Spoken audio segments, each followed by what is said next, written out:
All right. All right. All right. All right. All right. Shalom, shalom, and shalom. Sister Deborah. Just coming with an awesome message this evening. And the title is Hey, Time to Explain Some Things. It's time to explain some things. I guess I'm dog sitting. My daughter's dog.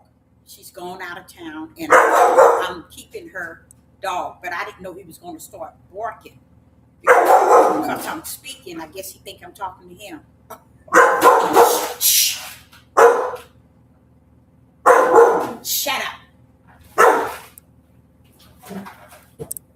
What'd you say? Shut up!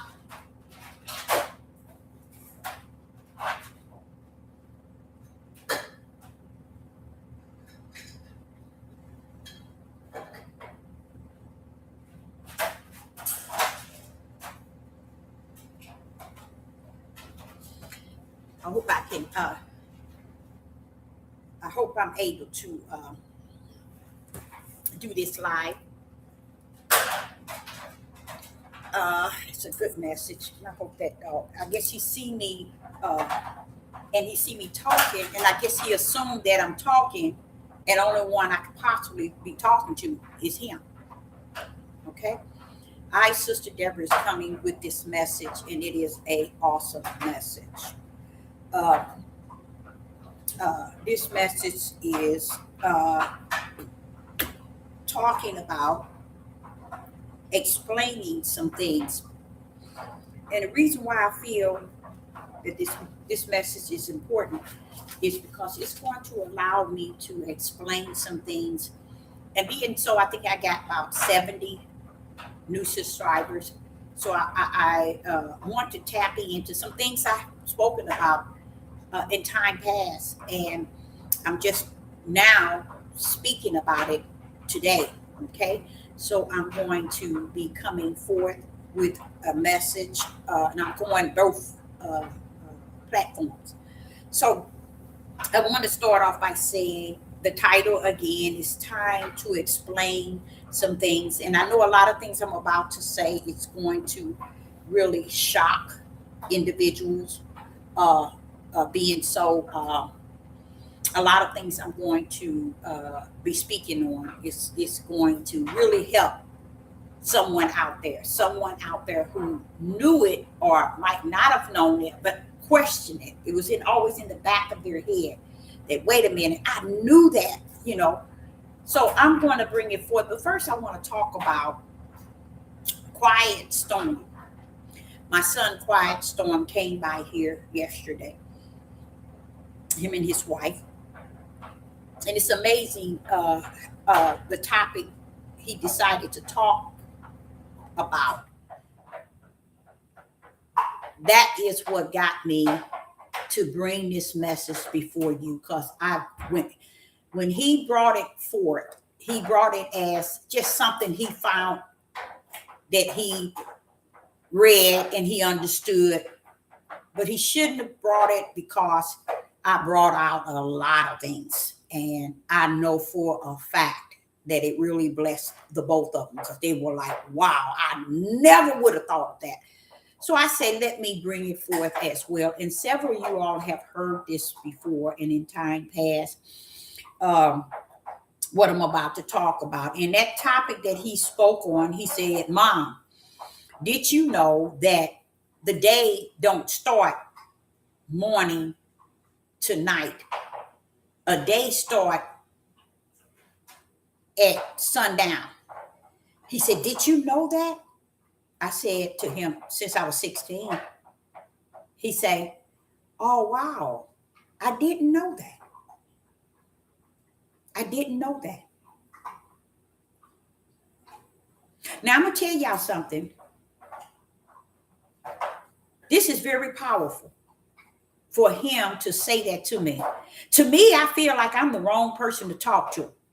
I don't care who you are, whether it's my mom, my sisters, my aunt, my friend, my children. I'm just the wrong person to talk to.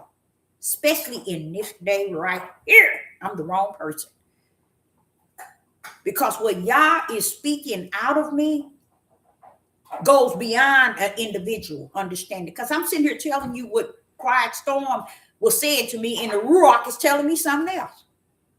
I'm sitting here finna tell you what Quiet Storm had said, and it's so powerful. And then all of a sudden, the Ruach telling me something. I'm like, wow. In my spirit, I'm like, wow.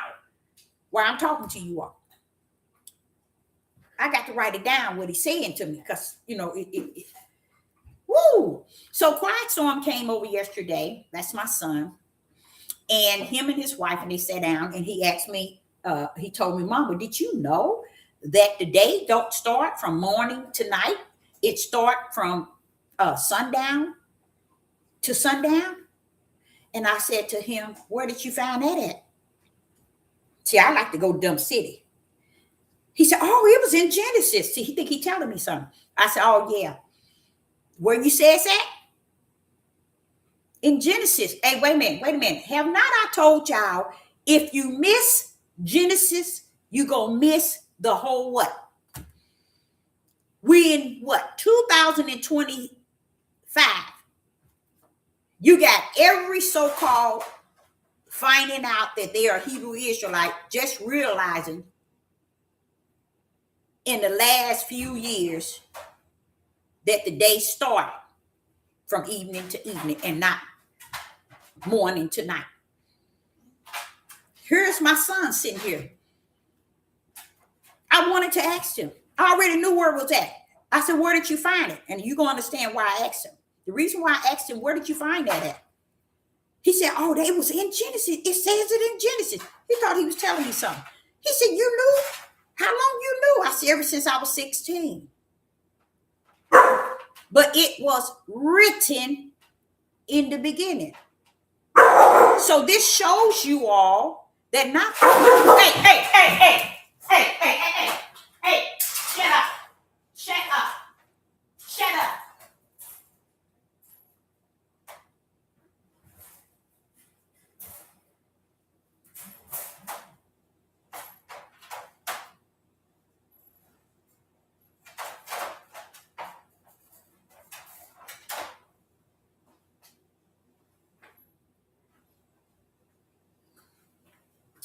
Sorry about that. He's looking dead at me in his cage. He think I'm talking to him. Her. So let me tell y'all the power in him coming to me and saying that to me. Because it brought back memories, you guys. And how the Father said, if they missed Genesis 1, 2, or 1, 2, and 3, if they missed Genesis, they missed the whole book. Are not we in 2026, y'all? Is not that in the beginning? Tell me how long you've been knowing. How long have you known the way the Father in the kingdom, the Creator, how long have you known? How long have you known that the day don't start morning to night? Now take it away from how old you are, how long you've known, subtract it from how old you are.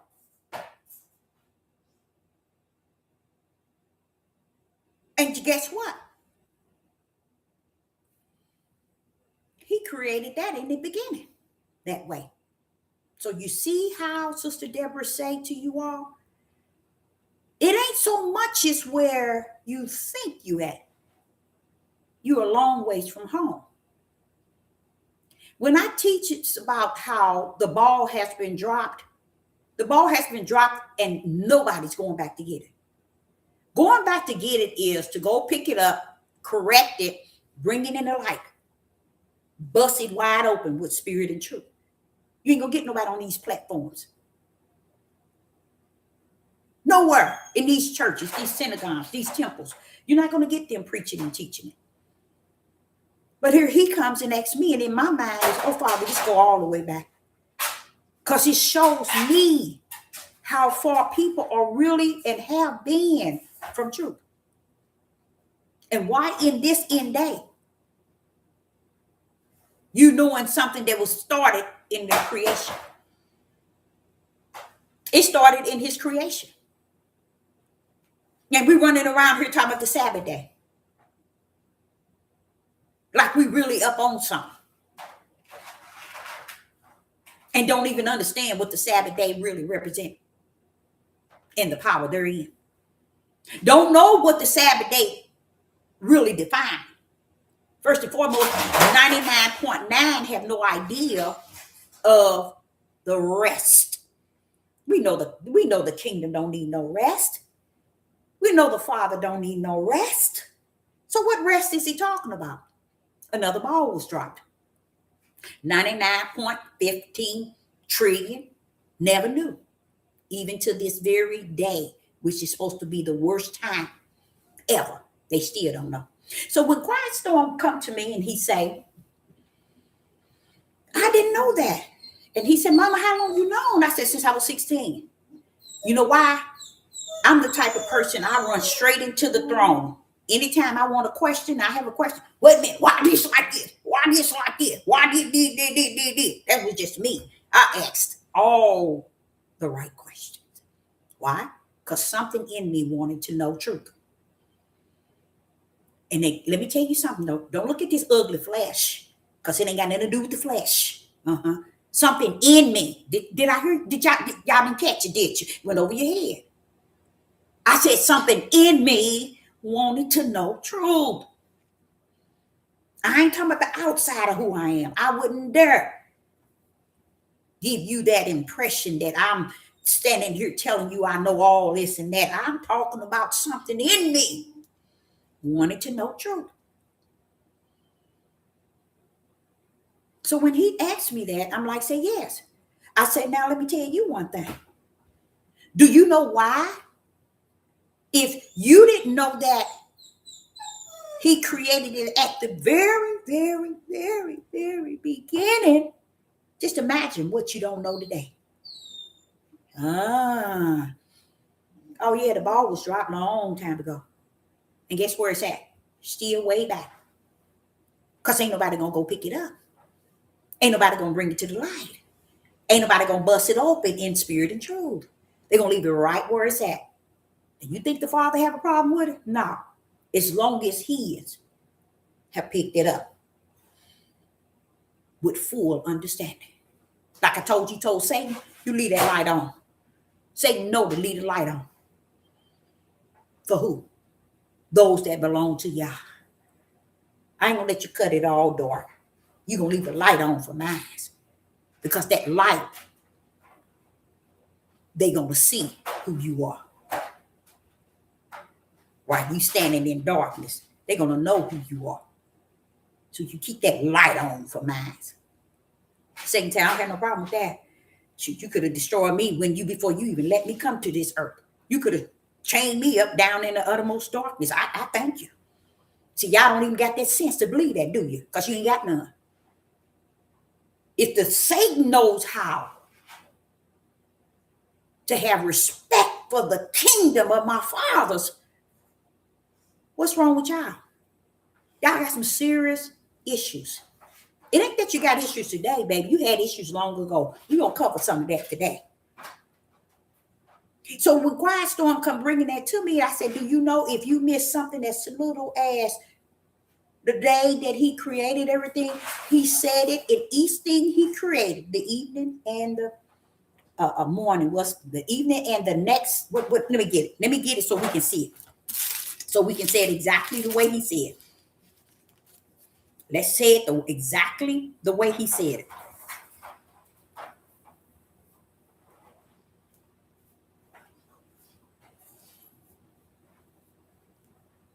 Let me get it here. My Bible is so torn up.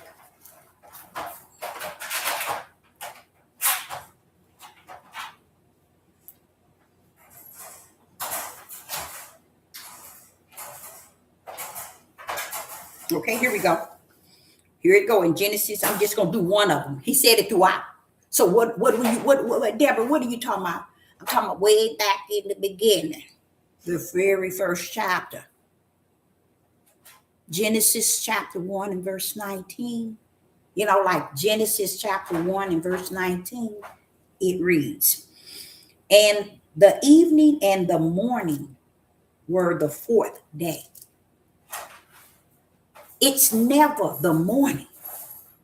So if he said it way back then, when he was creating everything, was not that a ball that was dropped and never picked up? Because the word still serves it. Morning is the makes the next day, the morning. They still doing it. So what did that tell you? All this time this sister been telling y'all they dropped the ball way back there. And y'all look at me like all cockeyed like I'm the fault. But he said they would. They'll look at you. You wrong. You shouldn't talk like that. You shouldn't do that. But the truth of the matter is, when he created everything, he said it. And it says, and the evening and the morning were the fourth day. And that's not all, that's not just in verse 19.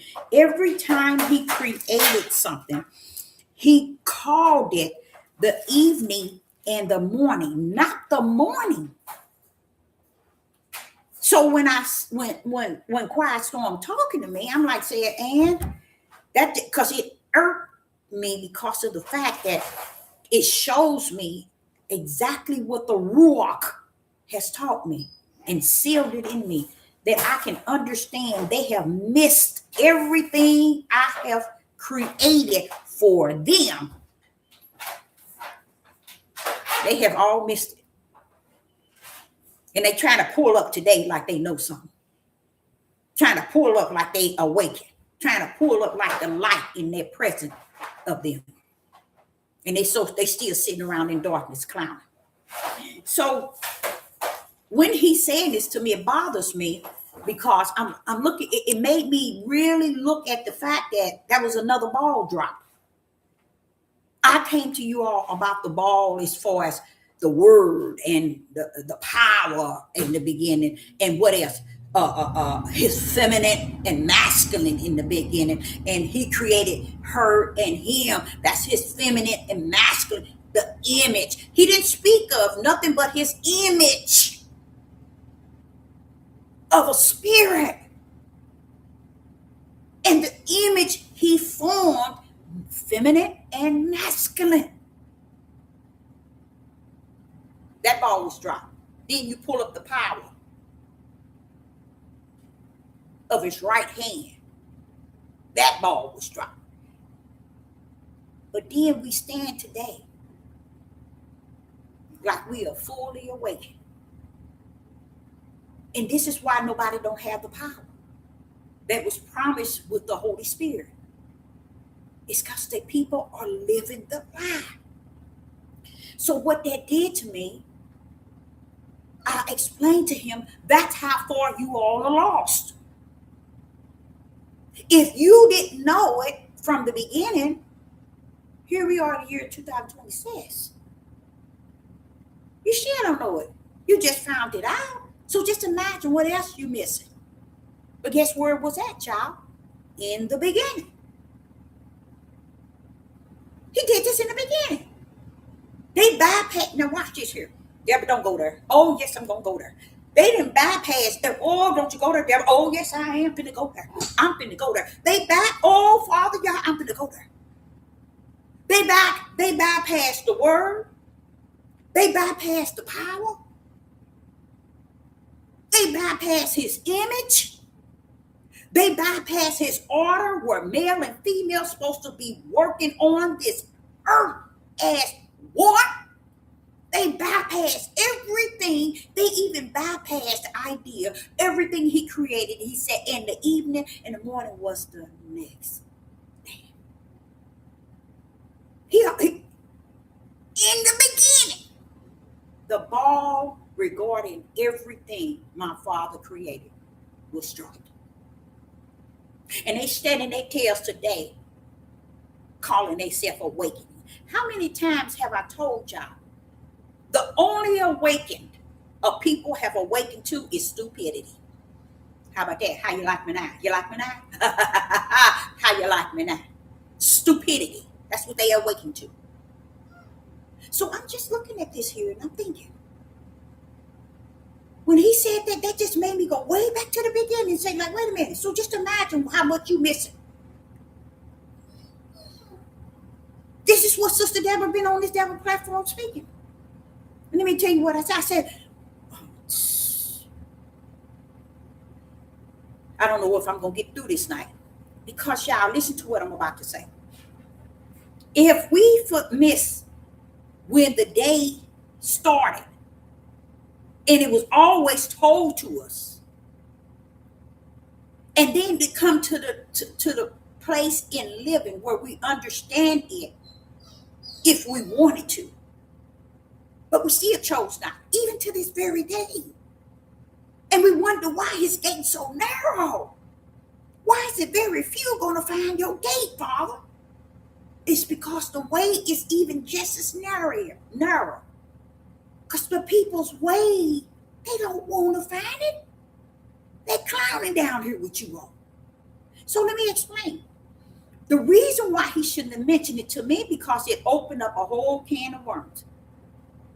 It opened up a whole. Do you know, if we never knew when the day started from not morning and evening, but evening and morning, guess what that means?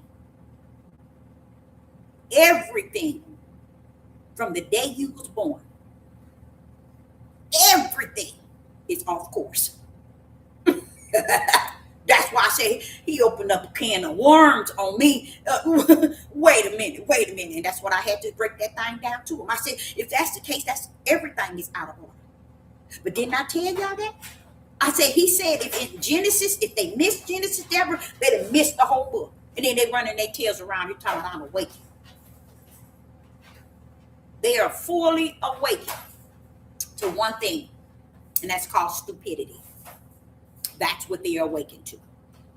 That's why their ears can't stand to hear spirit and truth. That's why their ears can't stand, their eyes can't stand to even feel the light, let alone hear the vibration of the light. They take off running, which they need to, because they ain't gonna find a way to the narrow gate no way. So you might as well get on up whatever you can and take it, go on to the end of the world and end of the earth, because you ain't gonna find your way. Too much darkness in people to even want to know truth. It's too much darkness. It's not meant, and it ain't my fault, because that was also in the beginning. Oh, they missed that one too. But what it means is, if we've been taking it the morning and the evening out of the order, when he said the evening and the morning, if we didn't took that out of order, I mean, everything we're doing on earth and have been doing since it exists, been wrong.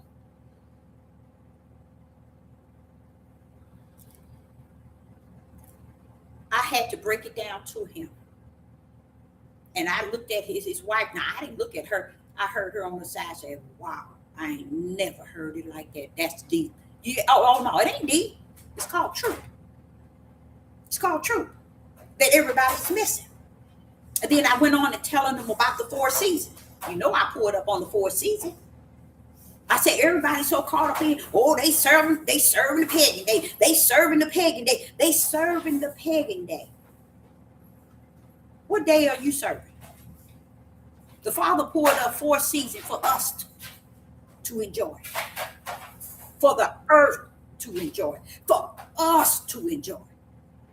We running around here hooping and hollering. I can't stand the summer. It's too hot. I can't stand the winter. It's too cold. I can't stand the spring. It's too rainy.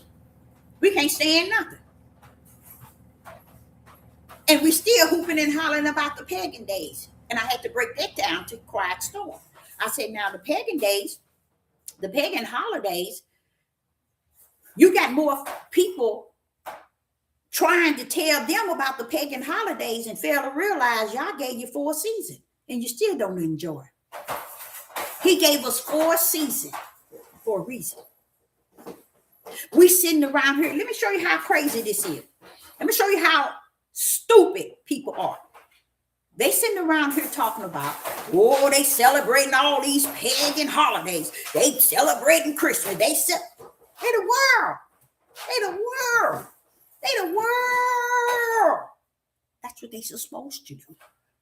But it ain't you or your job to tell the world how to celebrate what they're in.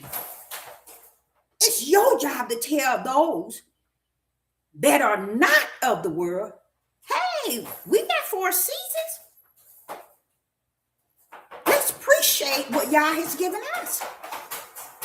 They'll never come to the knowledge that Yah gave us 4 seasons for a reason. You don't hear not one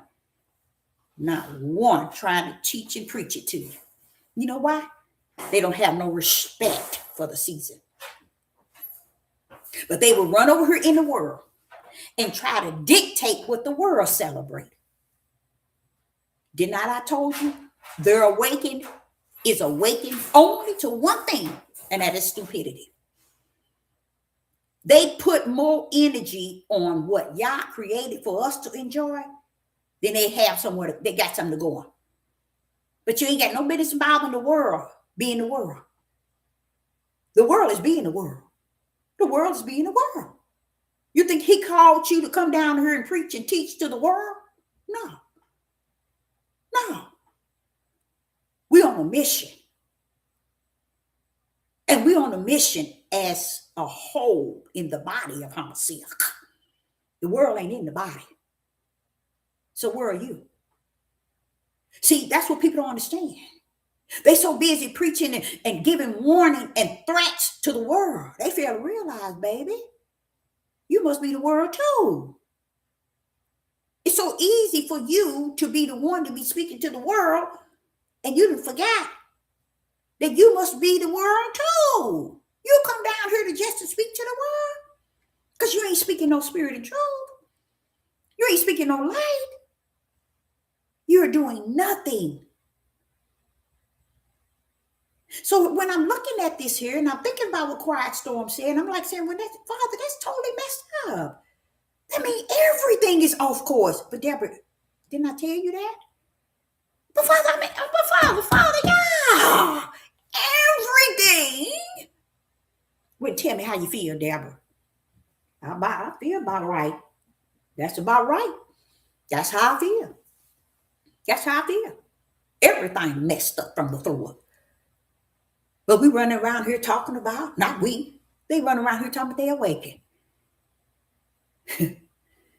So as I was telling him about the season, I said, everything he gave for us to enjoy. And we can't even take advantage of it.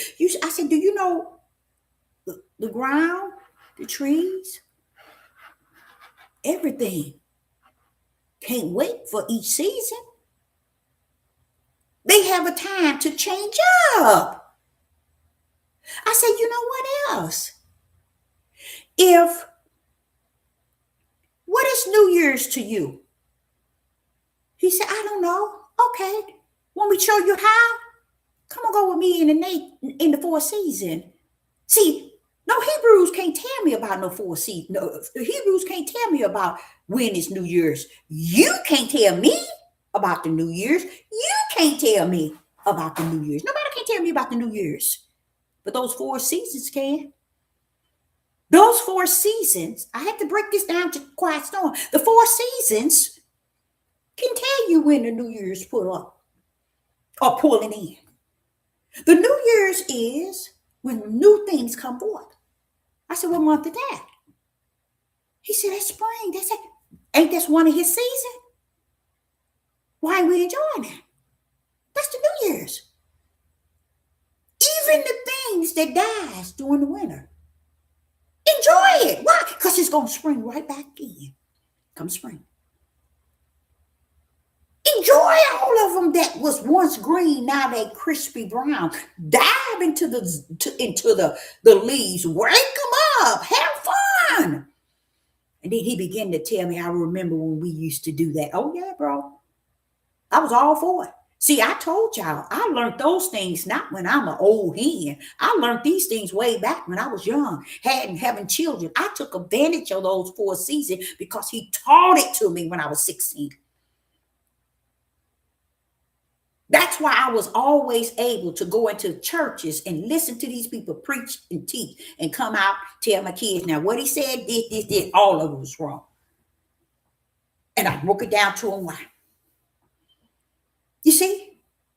Because the Father is greater in me than me in any church listening to a bishop, a priest, apostle, a prophet, or a prophetess. A Maureen, a seer, and watch. You can't tell me nothing. You have no spirit and truth resting and residing in you. And you definitely ain't got no light. So you run around here talking about, yeah, they celebrating New Year's and they January ain't sound. Find the real New Year's then. You ain't going to find it. Because you don't know nothing about the season. When the new things come up according to the season. That's the New Year's. Everything comes to life must die. Even you and I. That's my Father there, y'all. Showing up and showing out. I run it all. I got it all orchestrated. So if the trees bloom up and the flowers bloom up during spring, they too must die. Everything coming up out of the ground, even us. I know we think we came out of the womb. All right. Why are you going back in the ground then? Why don't you go back up in your mother's womb? Oh, no, I tell you another one. Go back up in your dad's sperm. How about that? How about that? You want to tell the truth and shame the devil any time of the day? You speak spirit and truth. And stop standing out here clowning and acting a fool, speaking these lies and wanting to people to believe just anything. They can eat, they can believe anything anyway. It's over. So it don't matter. If the ball was dropped back in Genesis, you know how long that was? No, many people don't know. They have no idea, nor do they care. They don't care about how long it's been. Because they, you know what? They ain't got no ball in the game. I put it like that. So they don't care. They ain't got no ball to roll nowhere. So even when we talk about the seasons and how things come up and how things go down, the fall brings it to the level of where it's falling down, preparing itself for death. You see? And then you come into the spring, and then the summer is blooming to support the spring, changing the weather for you from rainy, blooming to sun out. A different day. A different season. Then fall shows you how, see, spring, summer works with it. Fall works with winter. But see, you wouldn't know that. And I told you, but I shouldn't have said nothing. But I'm just still saying I told you. See how they work hand in hand? But look at us. All nationality. We got more hate than we got anything. And it ain't the type of hate in Genesis 3 and 15. It's the hate on top of hate on top of hate. And I mean that dark hate. We can't see nothing. We can't see things coming. We can't see things going. We so caught up in this thing that I'm going to talk about called truth. Oh, you got your truth and I got my truth. It's just like they say, what is it? Energy, negative energy vibes. That's witchcraft. That's sorcery. Anything that'll get people thinking that they can get away with something. Ain't no such thing as you got your truth and I got mine. Let me tell you something. Truth and righteous holds hand in hand. They so in love with each other. Who gives a wreck behind about your truth? Your truth ain't worth a pot of burnt beans. your truth. You got your truth and I got mine. Where is righteous in it? They don't have it and don't care. They running around here. You got your truth and I got mine. Both of them is dark. So which one is righteous? You got your truth and I got mine. You see how sick that is? So I wanted to bring that forth regarding Joseph, because, and even regarding the season and how spring pull up, gets watered, bring up, bloom up, and summer support it. But when fall step in, okay, spring and summer, your time is up. He want me to pick it up from here. Fall picks it up and call on winter and say, winter, come on, let's roll it on in. Let's bring it to the ground. Let's kill it. And everything that spring bring in, guess what? It must die out. It don't come back the next time. Unless there's a seed still in there. And sometimes it comes, sometimes it don't. But what I'm saying, trees and leaves and all these stuffs on these flowers, they fall off, they dead. They gone, never to return. Everything y'all created was speaking to us in one way or another. And we have fully denied it, even to this very day. All this time, spring and summer was supporting one another, and winter call on fall, fall call on winter and say, come on, let's pull up. It's that time. Take us out. And you all can't grip none of that. All of us was the making in the beginning. It was supposed to affect us. While we running our monkey mouths around here trying to talk about the world and how they serve and how they worship, and that ain't got nothing to do with you. He said, if you're in the world, but you're not of it, he letting you know, don't be about it. Let the world be about what it's about, but are you about what you're supposed to be about? No, because you're so busy telling the world what they shouldn't be doing instead of preaching to people what they should be doing. But you ain't got it. That ruach ain't in you. It's not a light to you. It's not spirit and truth taught to you. So you can't give nobody nothing. But whatever you giving them, they eating it up like a full meal deal every day. These people are tuning in to trash day after day after day after day. They are not getting anything, but you would never know it. Because these people are eating more trash for their spirit than they eating trash for their food, for their flesh. Did y'all know that? The greater thing to have is proper spiritual food. But guess what? You see how everything that they put in the food that we eat for our flesh, guess what? That's how your spirit is today.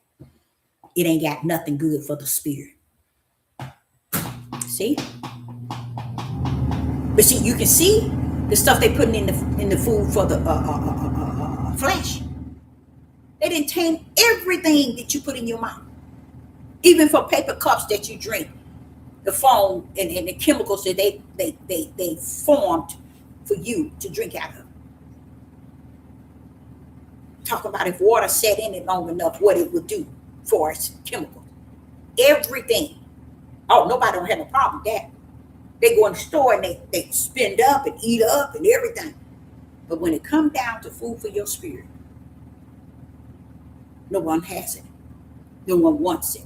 No one could care less. And you shouldn't. Because the greatest thing in you should have been a refrigerator to keep your food fresh in your spirit. And that refrigerator is the one that was promised to come to be a comforter, a teacher of all things, to bring that power, freeze that power of ice, to show you things to come, to reveal things to you, to teach you all things. That's the refrigerator for your spirit. It holds everything fresh. Oh no. I don't believe it. I don't believe it's a sad day. And that's why it says, in that day is a day like no other. It's people wouldn't even grip it that it is the saddest of the saddest, sad, sick, sin, wicked time on the earth because no one comprehends nothing. Okay, so if we took out the time and really think about what He created for us to enjoy, we wouldn't be over here bothering other people in what they enjoy because we'll have the 4 seasons in which He has given us. Take out time and even put stuff in those seasons, but enjoy it. I did it. Joe did. All my kids are grown now. I got me a sled, I'll tell you that. Let that snow pull up. I'm going to pull it out too. Go in my storage and pull out my sled. I do it every year. But my kids are gone. They're grown. But I know every season was given for me to enjoy. That's the holidays, y'all, for the spirit. That's the true holiday for the spirit. Okay, now what something else that went on, and I thought about it. I think it's in there at least 12, maybe more times, where it talk about I will visit the iniquity of the fathers 3 to 4 generations. You know how much that goes all the way back and pull all the way in. I will visit the iniquity of the father 3 to 4 generations. What prompted me to talk about that today, because something that's been on my heart really heavy, and that is David, and how David was talking about, I was born in iniquity. You know, I was conceived in sin. What it made me realize is that this flesh, the way the Father wants us to know it, is not good, y'all. It's not good. But we always calling on Yah to work wonders with our flesh, for our flesh, and through our flesh. Isn't that sad? We ain't asking Him to redeem us in a way that you would work with my spirit and teach me what you want me to do and have me to do, and teach me what I should have in me as far as the fruit of the spirit or the work or the labor. I don't want to know none of that. I want Him to deliver my flesh. And when David said that there, y'all, I'm gonna go to my grave with that. Because I believe if I go anywhere and have to preach that on the stage, people will cut up. Because it's actually telling us who our flesh is. Ain't worth a dime. And we continuing to praise this flesh, exalt this flesh, magnify this flesh, put this flesh on a pedestal. For what reason? It's because we are born to walk this flesh out in this living. That's why the gate is so narrow. Because that flesh is not going to find that gate. And it don't care if it don't. It don't even know the way to the gate. And we want Yah to do everything for us on the outer man. On the outer man. We don't even want Him to let us cease, sleep. We don't even want that. Because we want to hold on to everything we have in the flesh. So just listening to David talk about in Psalms 51 and verse 5, David just put it out there. He did an excellent job, y'all. David did a marvelous job. He did something that really support this sister here in a way that it's going to live with me the rest of my life. Because I heard him say, I will visit the iniquity of the fathers, 3 to 4 generations. And throughout my living, you guys, I learned through the Ruach HaKodesh. I ain't talking about through no Negroes out here. I ain't talking about through no Negroes did I learn this. I learned this through the Ruach HaKodesh itself. That the seeds comes as the sperm of a man. The reason why David said, I was conceived in sin. Because being conceived is that sperm, which is flesh. And we running our tails around here, making it something else outside of what it is from the beginning. Flesh. We are full of trouble the day we are born. Why? Flesh. It's the flesh that's entering in the world. That's full of sin already. Why? Because of iniquity and sin. And then he ran it down the fathers. And I see today, they have stood so far off. So far off. It just makes me cry that Yah is allowing it. It just makes me cry that he's allowing it.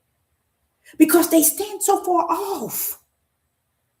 Not caring. Not wanting to care. Could care less. That it started with them. So David's sitting here saying, I was conceived in sin. Yeah, you thought it was a blessing from Yah. No. I was conceived in sin. Formed in iniquity. That's before he was even born, y'all. I've been against you. I've even sinned against you. I am even wicked in your eyes. Tell it, David. When I look at that, I said, well, why is it everybody's going to get away with that, not knowing that truth there? How could you do that, Father? How is it that you're going to allow all of these people, especially the men who held the seed that you son living down in the flesh, and they not know what I'm talking about?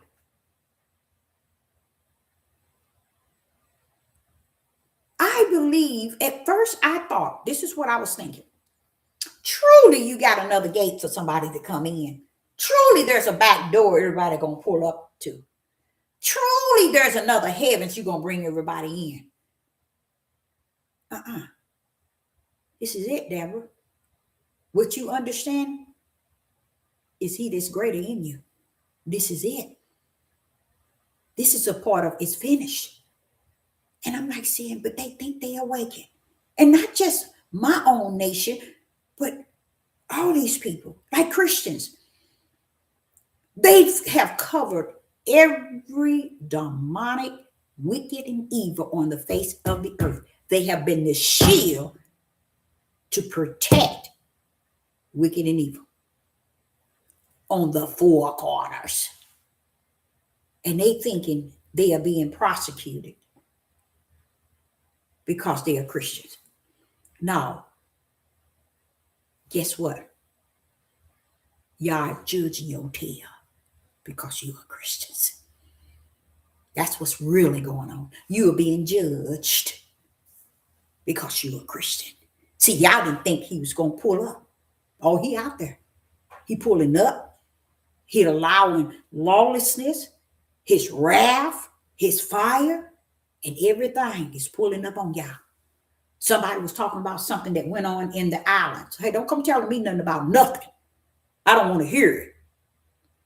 Because this is the day of Yah that was prophesied from the beginning. Just because y'all stand around trying to play like y'all in Dump City. That's on y'all. That's it. That is what you call it. And let me tell y'all something just coming to me. Just sitting here thinking about how everything y'all had created and everything that was done. You notice when the flood came, everything was destroyed. Who rewrote everything? You see? I, Sister Deborah, have full understanding why it's important to have the Holy Spirit, the Ruach HaKodesh, living in you. People are playing a lot of dangerous games, and it's okay. It's okay. It's okay. They're going to meet their match. Now they're going to, it's waiting to meet their match. Because as I'm seeing this here, I'm listening to David, and he's saying this, and I said, Father, but that's what it is talking about when it says, when David is saying it's matching what it says about the iniquity of the fathers. So you come here like that. You come here already following the ways of your father. And then you're wondering, and you say that somebody's bothering you. And how many videos have I made lately telling you to search yourself? Look at yourself. Deal with yourself. Judge yourself. Work with yourself.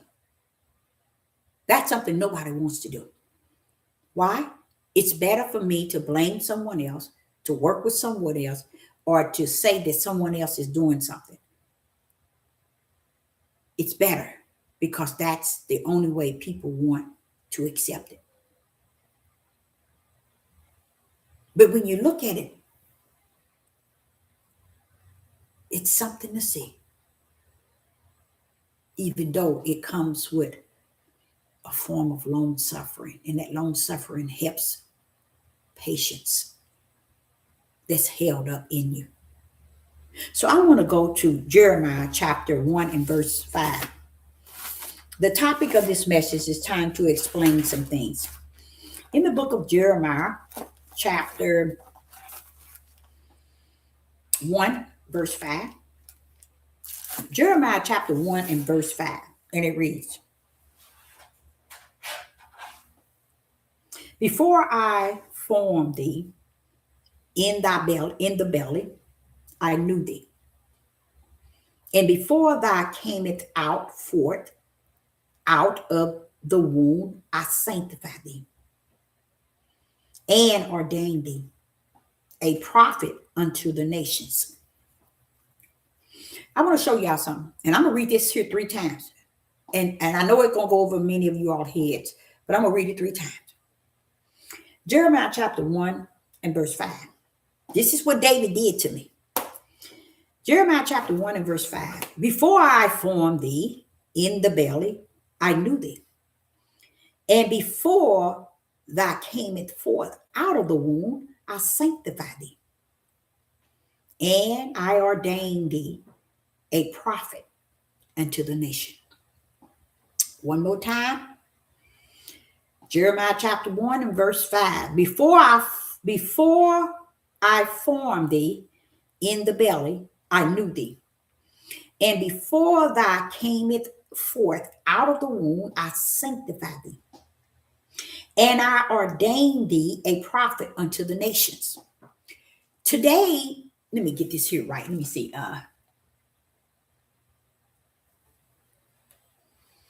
Just something. I don't know what that is. Something is going on. Right here is something very powerful. Let me check this out first.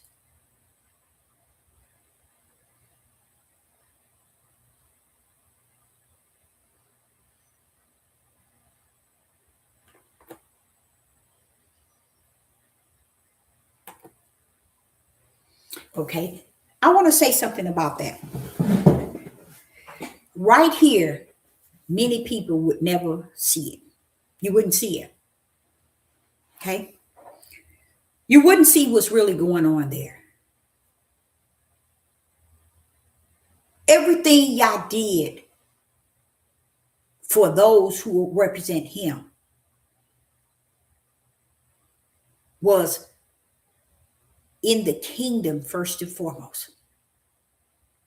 He called you from the heavenly level. Before I formed thee in the belly, he letting you know before that flesh was formed, I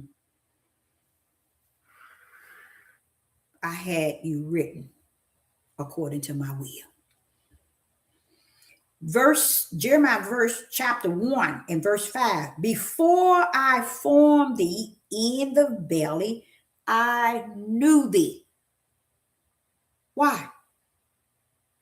Because he's speaking of your spirit. He's speaking of your spirit that he was sending down.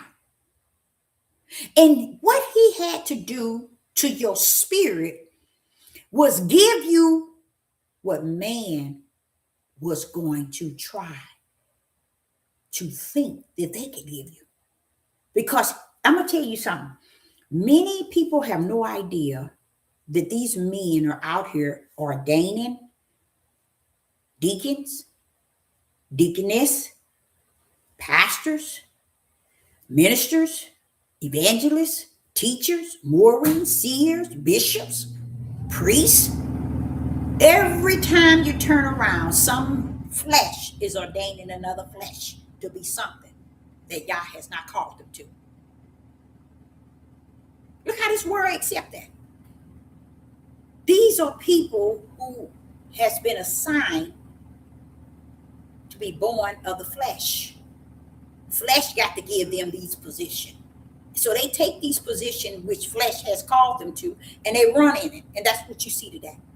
All these people on these devil platforms running in a position that they call themselves to or somebody else. A lot of the men are running to be something that Yah did not call them with the holy calling. Why? Because a holy calling comes before you step your tail into the womb of a woman. And that holy calling is eternal. And he lets you know. Listen to what he says. Before I formed thee in the belly, I knew thee. And before thou camest forth out of the womb, sanctified thee. And I ordained thee. All of this stuff that he did is what he did to you in the spirit. Why? Because he knew when you hit that earth, your mess was going to be a hot mess in the flesh. So he had to do a work in you, in your spirit. So he's letting you know. When did you receive your spirit? When your mother released you out of her and he blew his breath in you. These are the gifts that he gave you because he called it before heaven and earth was even created. It was written. Listen to what it says now. Before I formed thee in the belly. That means before your mother even conceived you. I knew thee. Well, how did you know me? I was going to blow you in a spirit. And in that spirit, guess what I did? I sanctified you. And in that spirit, I ordained you for a mission of the prophet. How many of you all can call out your holy calling? That's what you call holy calling. What is your holy calling? What is yours? What is yours? What is your holy calling? What is yours? What have Yah called you to? What are you putting forth to show or to not it ain't even for show, but to identify what Yah called you to be or called you to? Why is they? Every one of y'all servants was done exactly like Jeremiah was done. We were called out before we got down here with a holy calling. He said, I sanctified you before you was in your mother's womb. I ordained you before you was in your mother's womb. Before you was even formed, I knew thee. I know it. You rather hear these men tell you the lie than to hear the truth. You see that? Now he's sitting here telling you we don't have the power to try to make it the way we want to make it. We was ordained, predestined, and foreknew before we got our butts down here. Because he knew when you get down here, that sin, that iniquity, and it's going to be on you. But I got to prepare you for me in the spirit, because when your flesh get down here, it's going to cut up. But I got you on the other side. Every one of his servants, he did like that.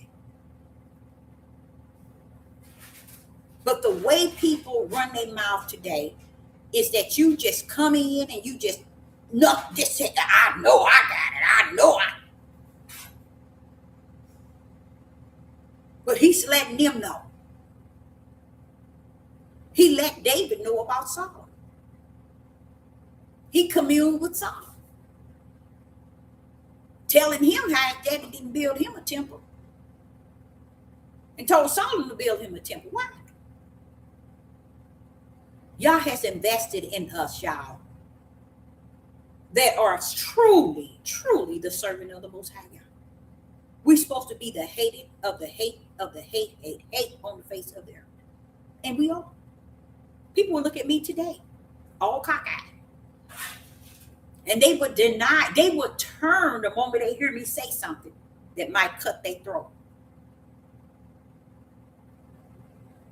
That's a good thing, y'all, in case you didn't know that.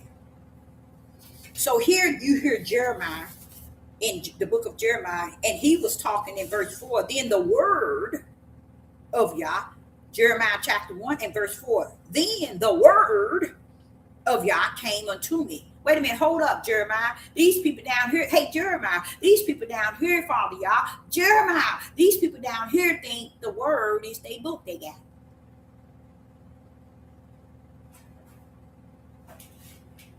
They think the book is the word. Jeremiah sitting here telling you, Yah came to him in the spirit. And what did he call him?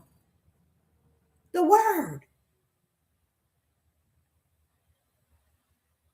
You see? When I go to Galatians chapter 1 and verse 15, in the book of Galatians chapter 1 and verse 15, in the book of Galatians chapter 1 and verse 15, and it reads, But when it pleased Yah, who separate me from my mother's womb, and called me by his grace. See, that's why I say, everybody trying to come through the back door, the basement crawl spot, the side windows of the house.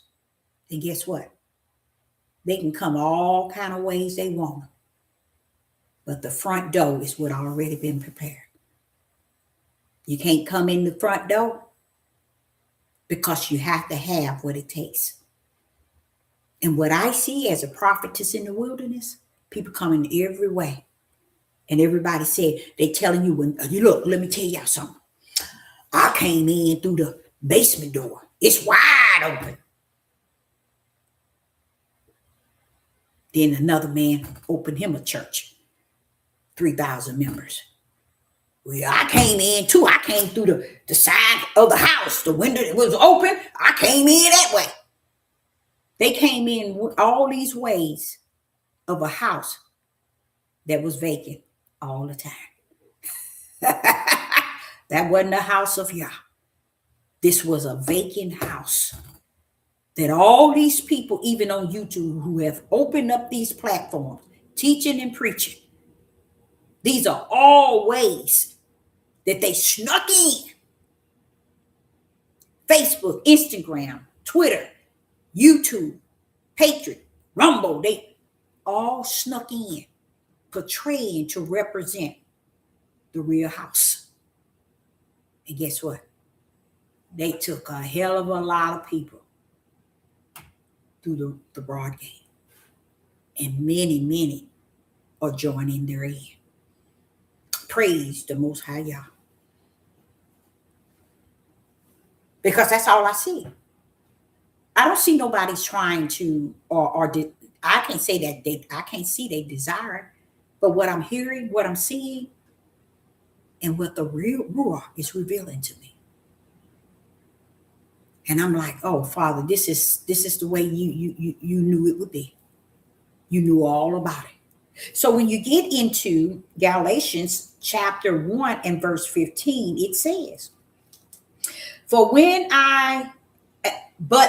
it pleased Yah, who separated me from my mother's womb and called me by his grace. 99.15 trillion will know what that means. You know why?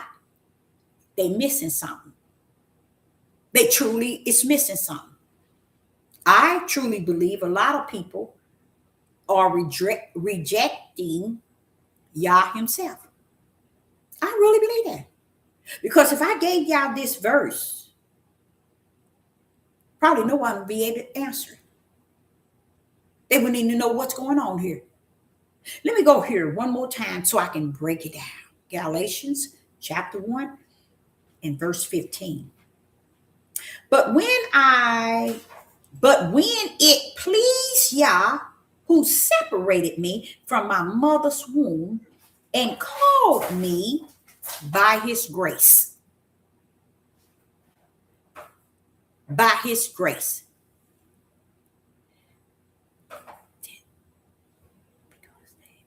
Oh yeah, that's definitely it. And they don't have no problem rejecting the truth, none whatsoever. So here in Galatians chapter 1 and verse 15, want me to tell y'all what that's saying? He's letting y'all know. Yah, here in 15, he says, separated me from my mother's womb. You know what he's talking about?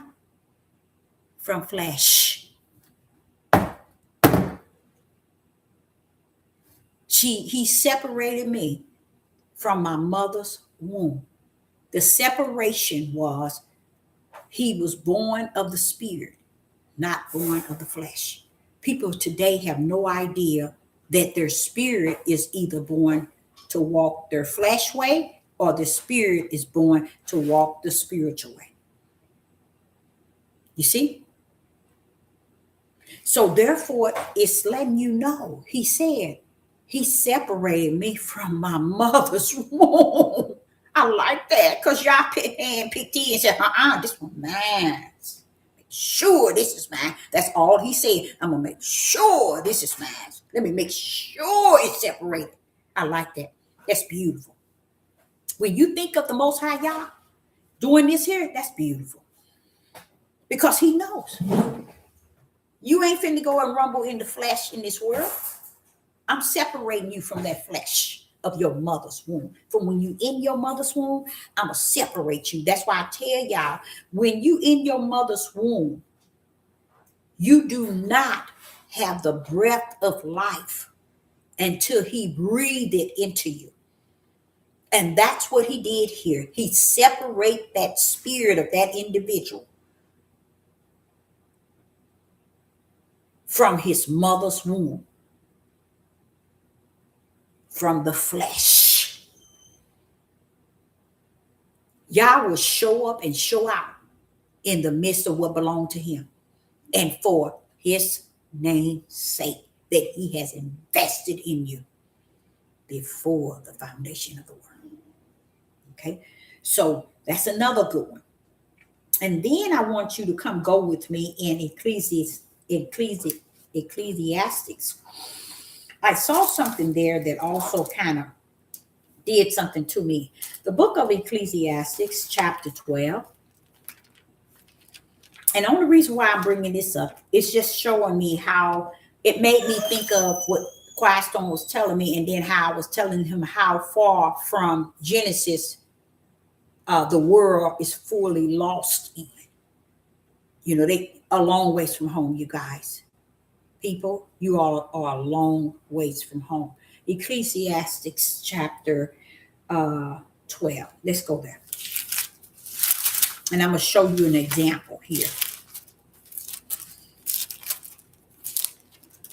Let's go to verse 12 and 13. I really wanted to stay on one verse, but then I heard the next one and I said, oh, I love this, because it ain't that I heard it. The Ruach spoke to me. Okay. So in Ecclesiastes chapter 12, verse 12 and 13, let's go to verse 12 first. He said, Solomon is saying to them, and further, by these, my sons, be admonished of making many books. Don't go making a lot of books. What the first thing Judah, the tribe of Judah, did when they first realized, or they think that they awakened, they ran out the books. You see? And that's why they screwed up now. They screwed up and they screwed down. That means they messed up all around. They screwed up and they screwed down. That means they messed up all around. They went chasing after books. Failed to realize the one that made one made the other. See, what you were supposed to do, chase after the Ruach HaKodesh, the Holy Spirit, that which eyes cannot see, ears cannot hear. So it costs you to use that brain he put in your spirit called faith. Bring you to him. Oh, no. We got to get all these lost books. They took all our books from us. Even when you found them, you ain't done nothing no different. Hello. Oh, yes. You ain't done nothing, anything. You ain't done nothing, nothing different. You're still doing the same thing you was doing that caused you to get in the curse. So what's the deal? And I don't get why nobody have awakened to that fact, because they have awakened to stupidity.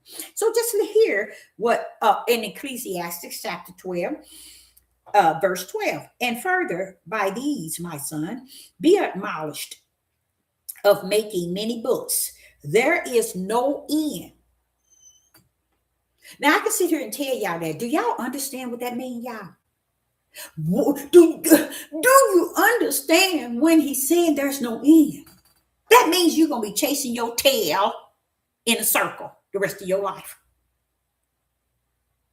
Chasing books.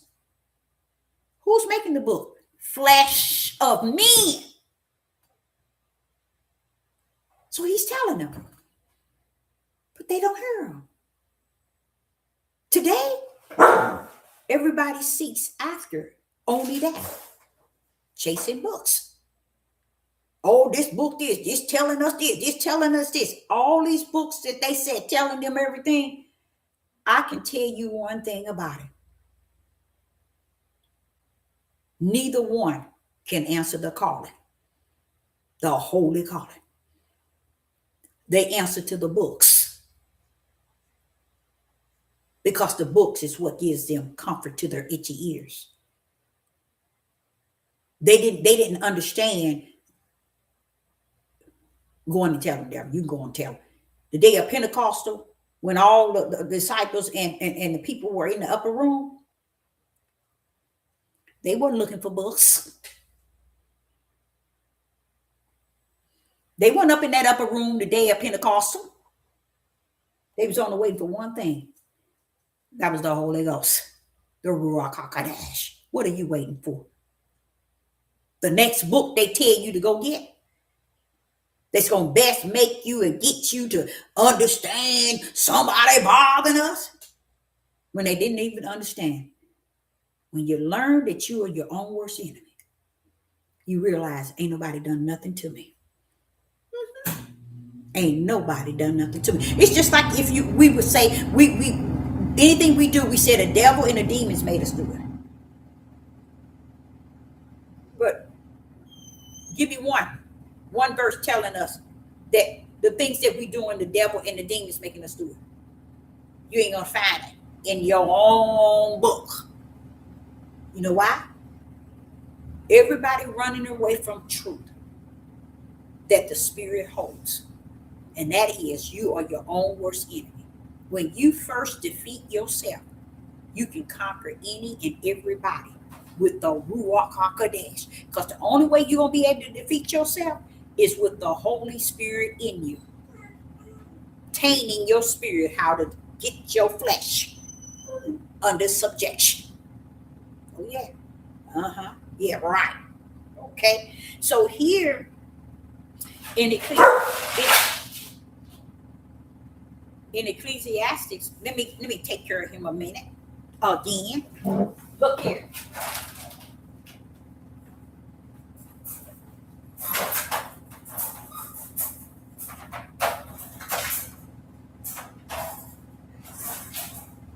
Stop.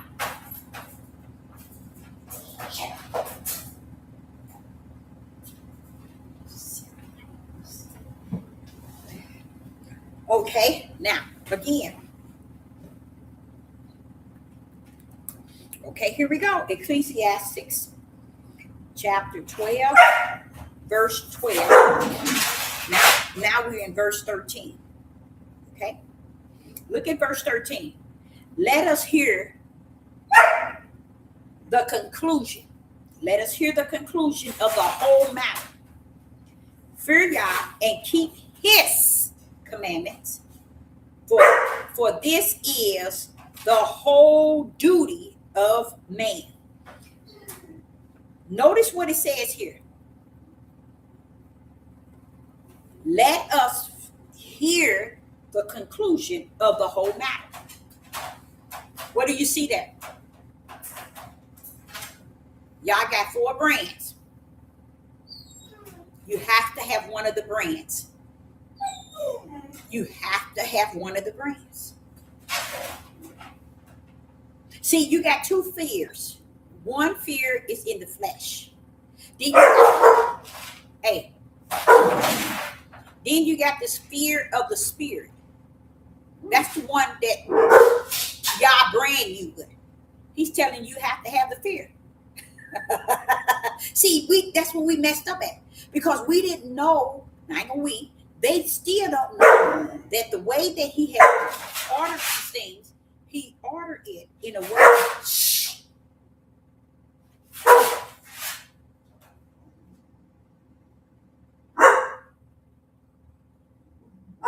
Okay, I deal with that. Okay, the way he's telling us, he said, fear Yah. You see that? Fear Yah. That fear Yah is not your fear that you have in your flesh. That's a fear that he grants.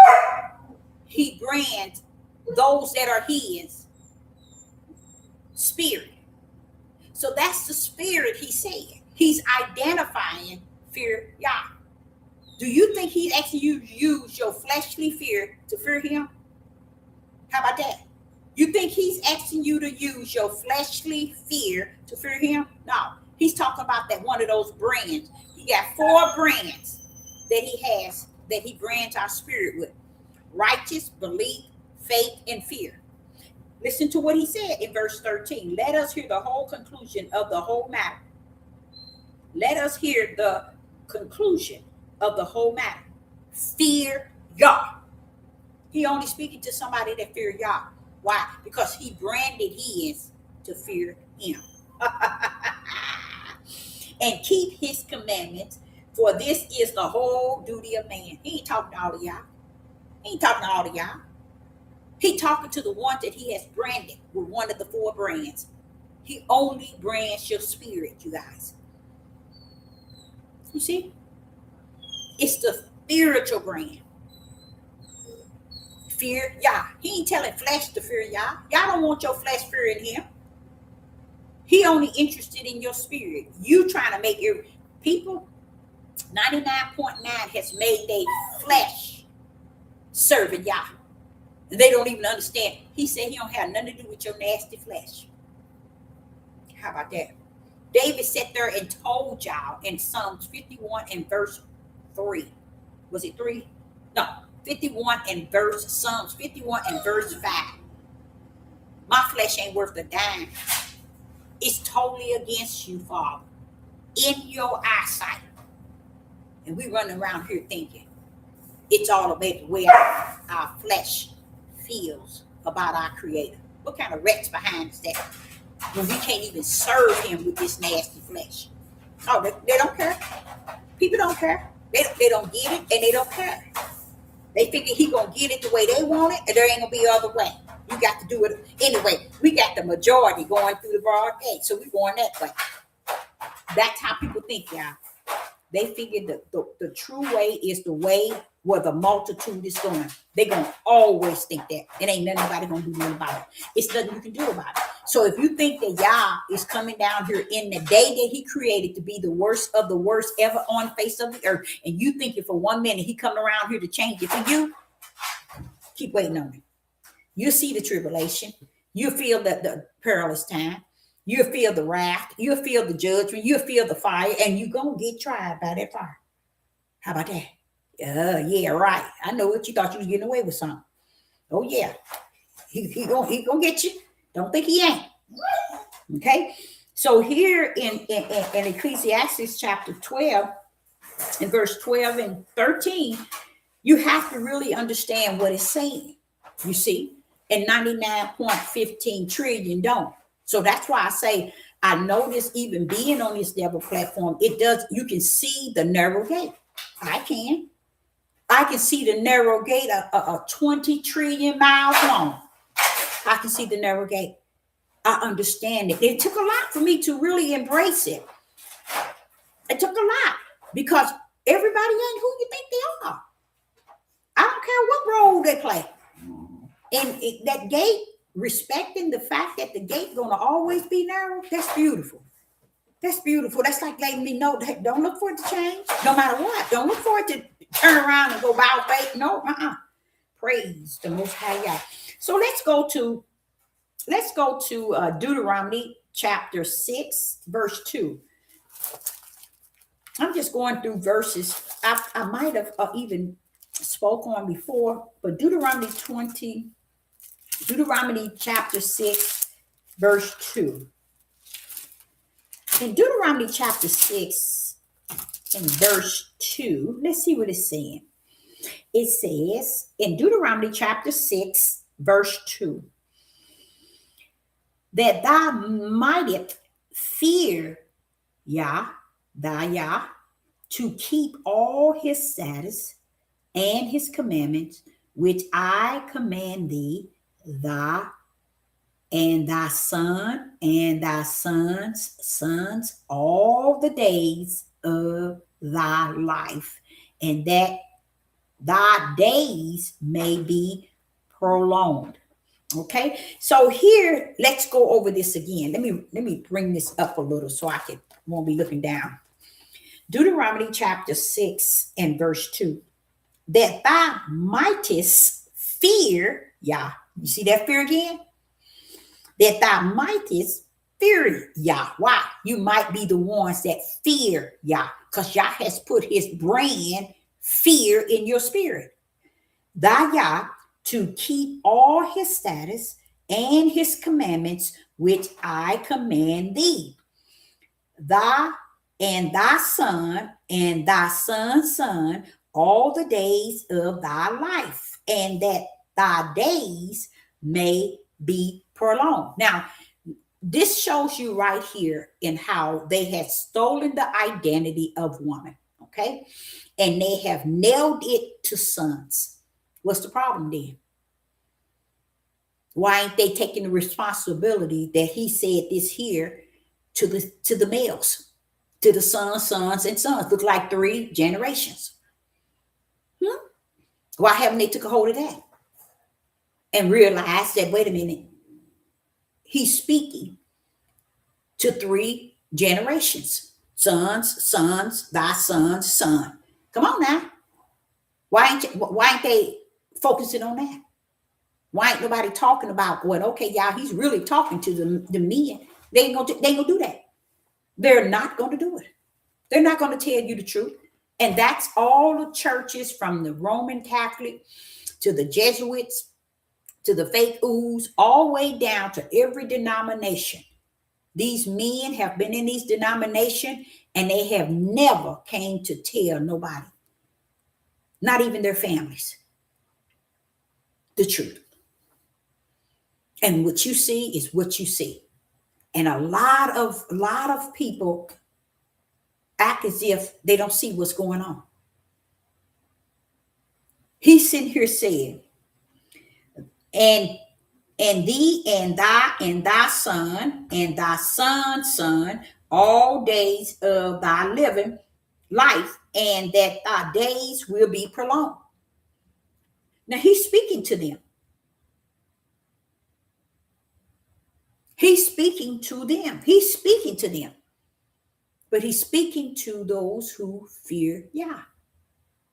So that's why you don't see it in the world. They're the ones that's going through the narrow gate. So the world can't see this because it's not talking about them. It's talking about the sons of sons of sons of those who what? Fear Yah.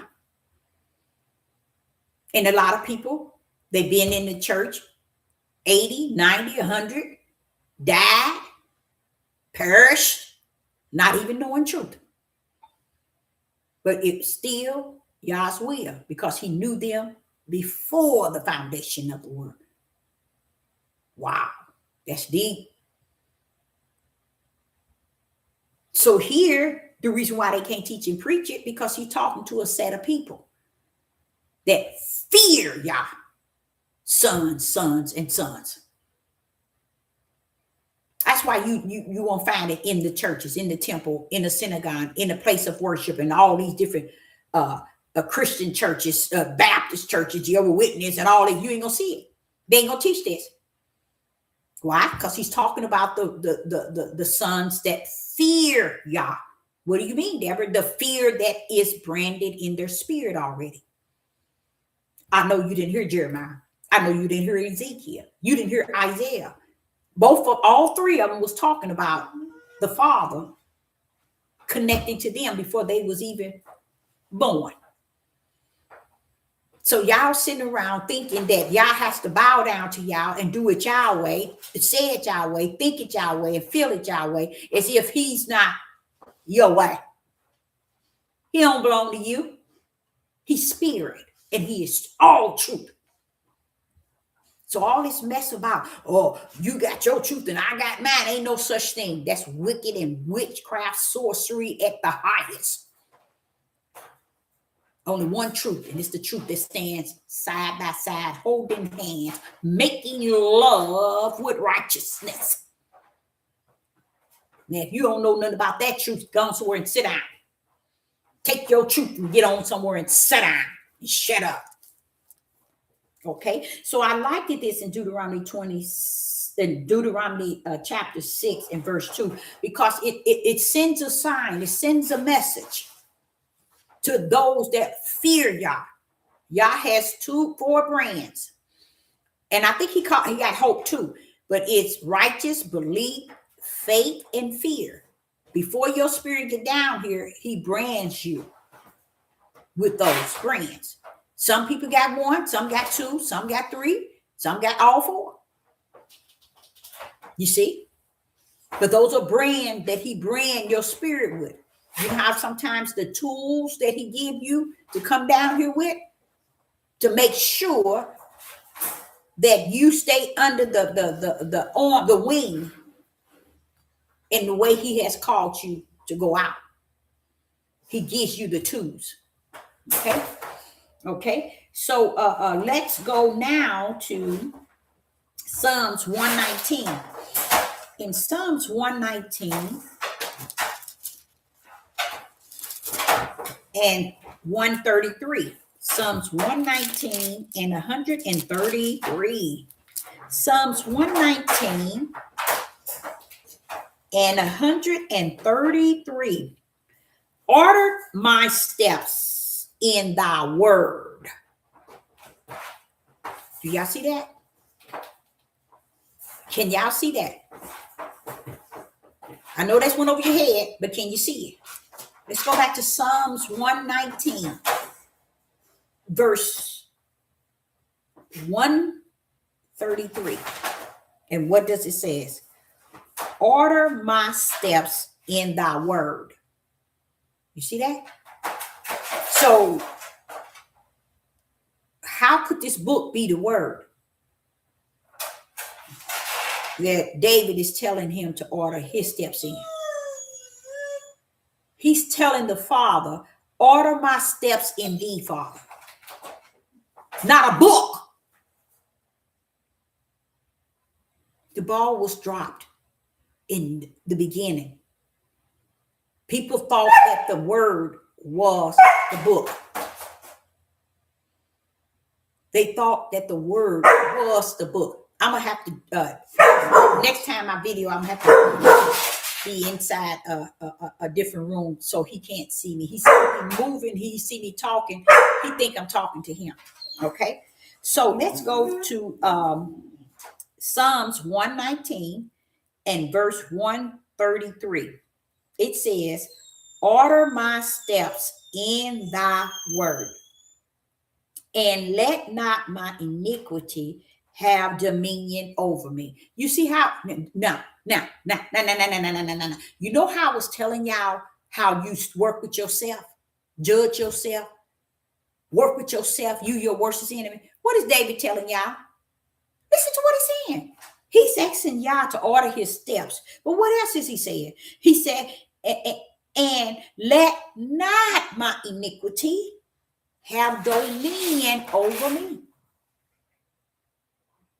It's not David dealing with himself. But people run around here, make themselves holier than thou.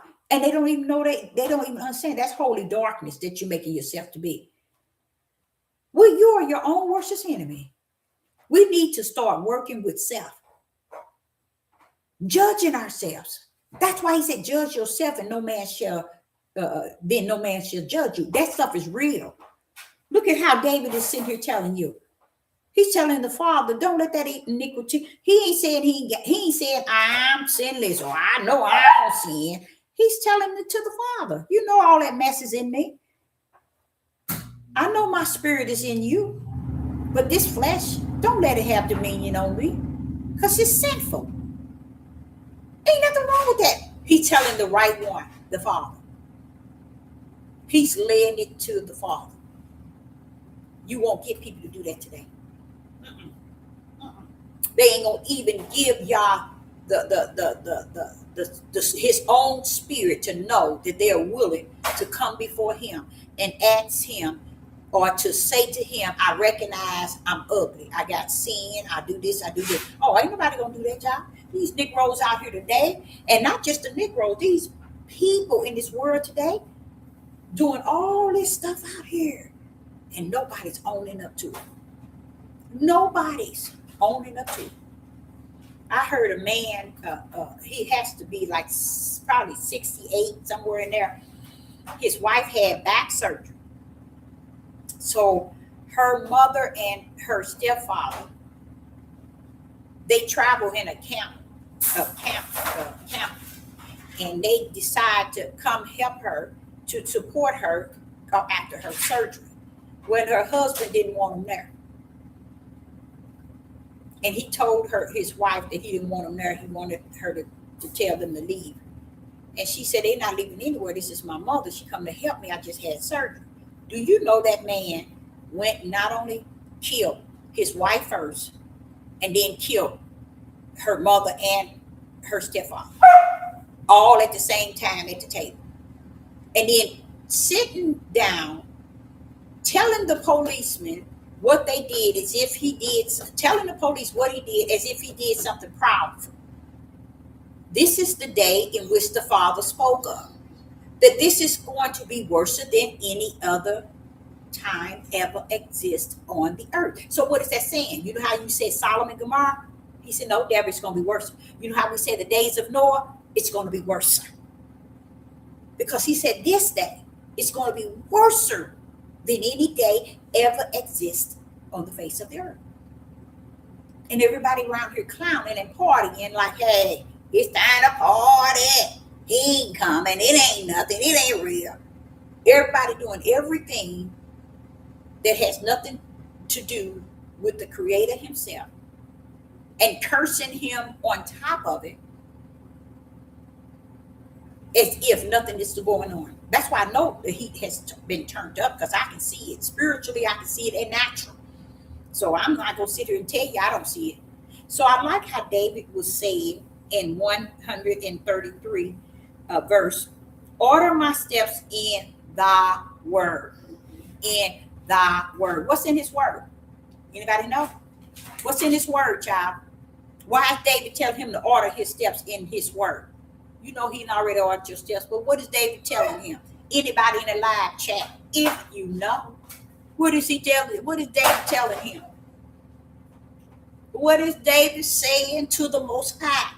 In Psalms 119 and verse 133, order my steps in thy word, and let not any iniquity have dominion over me. What is David saying? There you go, power. There you go. You nailed it. That's what he said. That's what he said. That's it. You nailed it. Power. That's what he said. Now you see the difference in this book being the word. This book, see if you can go anywhere with this book and power come out of it. You ain't going to. You ain't going to.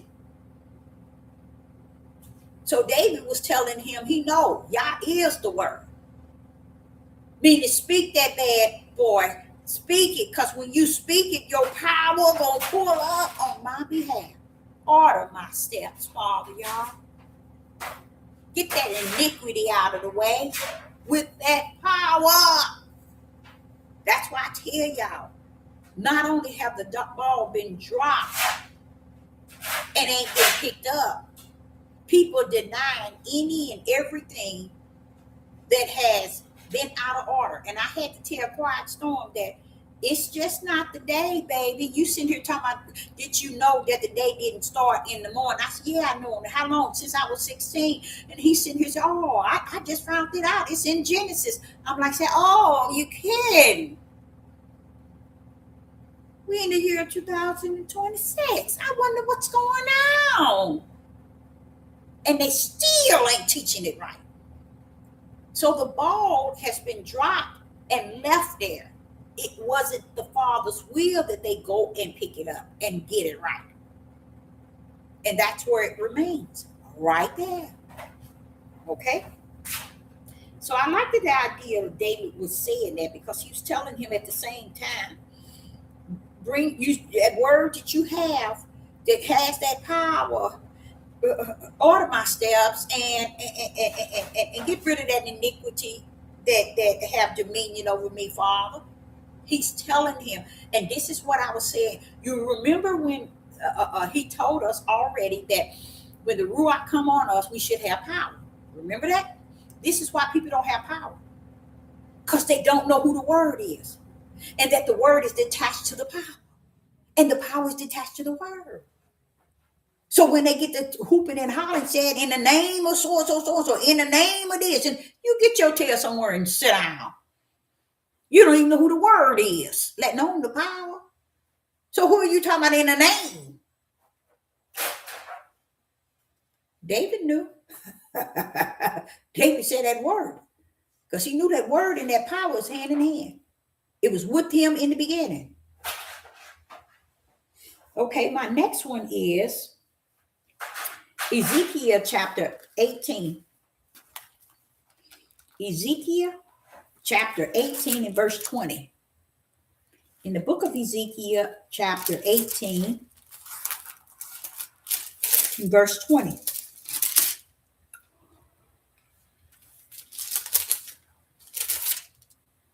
Ezekiel chapter 18 and verse 20, and it reads, the spirit that sinneth, it shall die.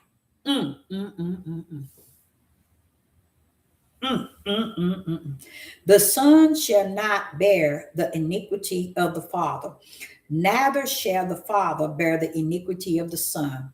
The righteousness of the righteous shall be upon him, and the wicked of the wicked shall be upon him. Did y'all hear that? Let's break that down. Break it down. Break it down. I like that. I like that. Okay, let's go there. In the book of Ezekiel, chapter 18, and verse 20, and it reads, "For the spirit kicked soul to the curve that sinneth, it shall die." See, what people thought was, they figured if they put the soul there, you really wouldn't get the understanding of what this is talking about. I'm going to break it down. Verse 20, the spirit that sinneth, it shall die. The son shall not bear the iniquity of the father, and neither shall. Hey, okay, y'all, 1 minute, please, before we.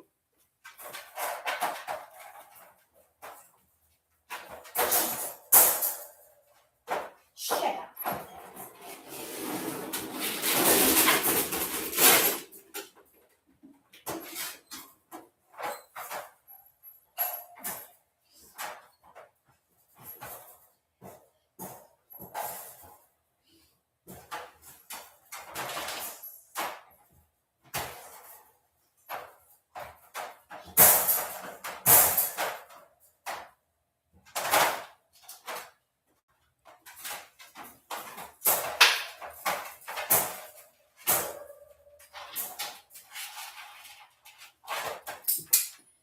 I got to pull that cover. That dog done pulled the cover I had put over the cave.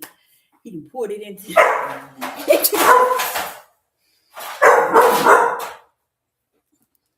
Let me act like I don't. Shh.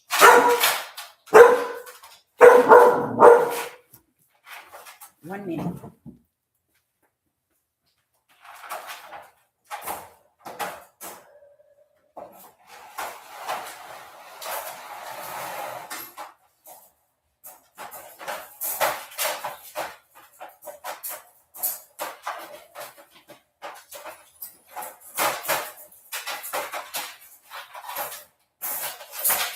Get back in here. Come on.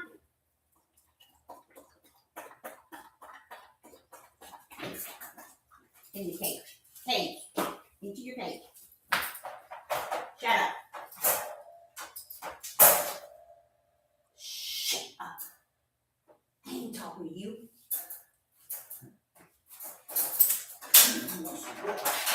Stop it now.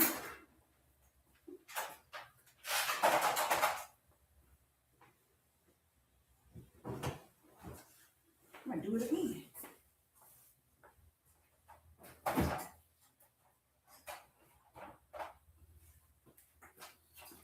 There, I covered it up again. Okay, I'm sorry. I'm so sorry. I'm so sorry. Now, listen to this, you guys.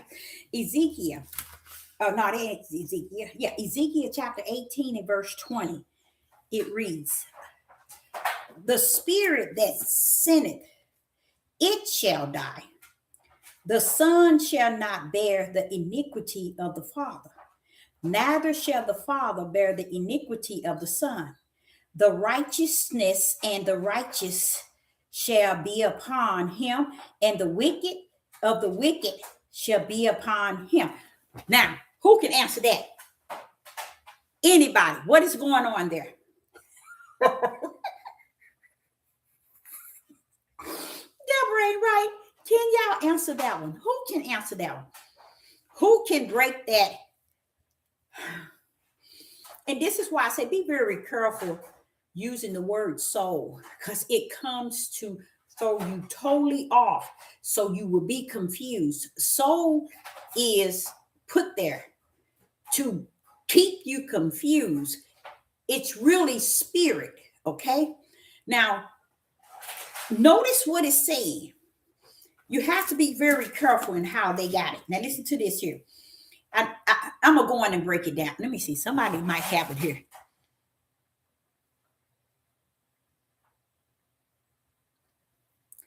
Someone says,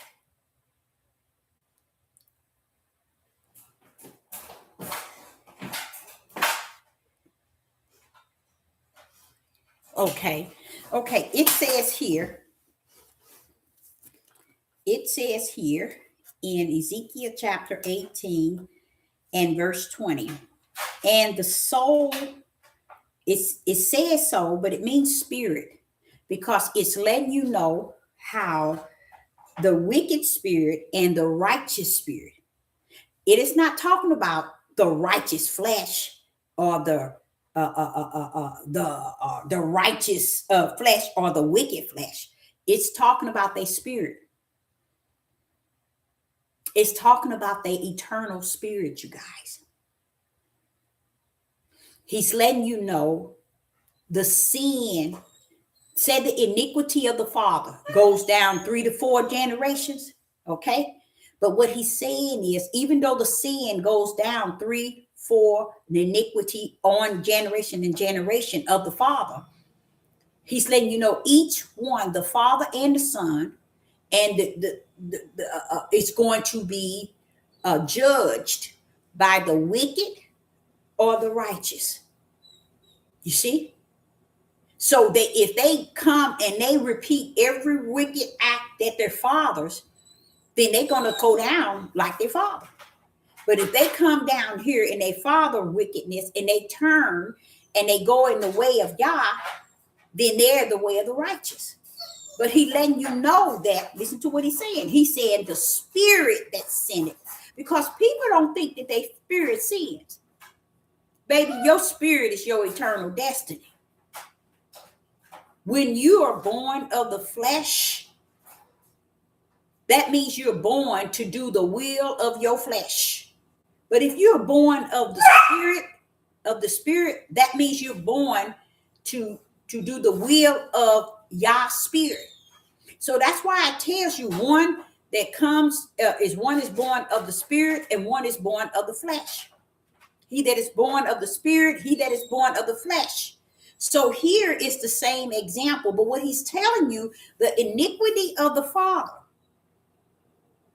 the only way the liability of the father is going to reign in the children or 3 to 4 generations, it's going to reign in them if they are following the same spirit that their father followed. You see?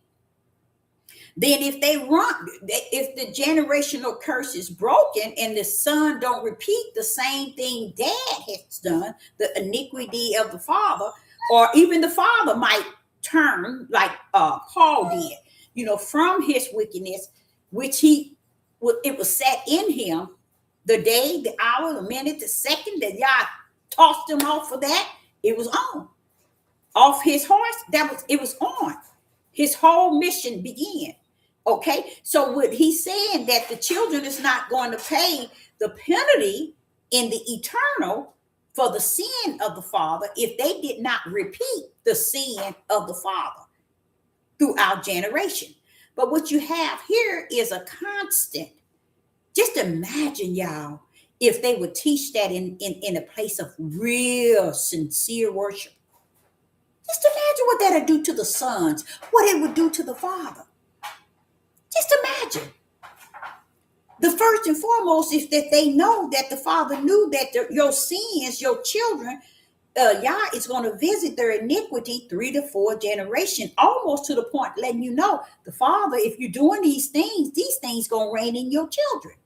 But what do Yah always have? A ram in the bush. He always have a ram in the bush.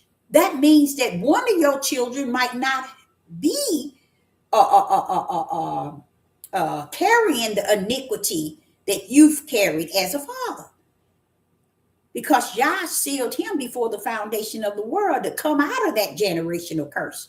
That's why I'm so disappointed in the Judah.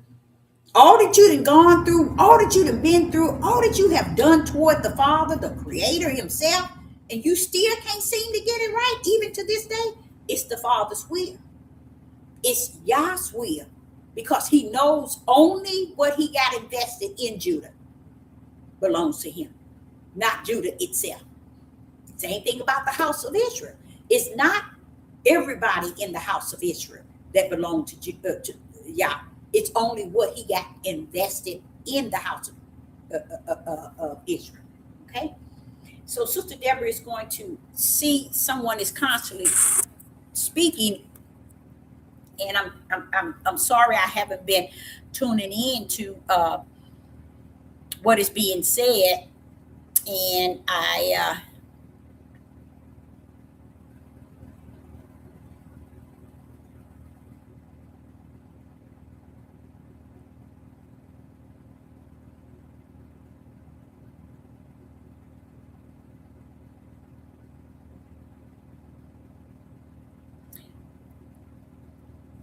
now I want to explain to the individual that's in the live chat on one of these channels.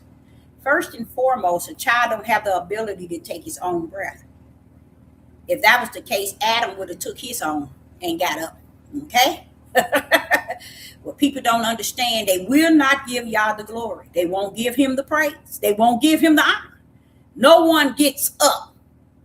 And I'm the person that can tell you that's a lie from the pit of hell. I have had 3 babies. No, you have to get the breath of life. You have to recognize first who owns the breath, who gives it, and who takes it away. Yah is one that gives the individual the breath. He is the one that take it away. Blessed be the name of the Most High Yah.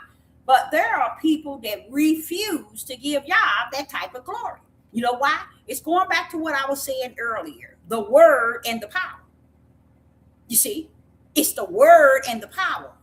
And I look back over my life, and it's a living testimony that can help many. Okay? One says that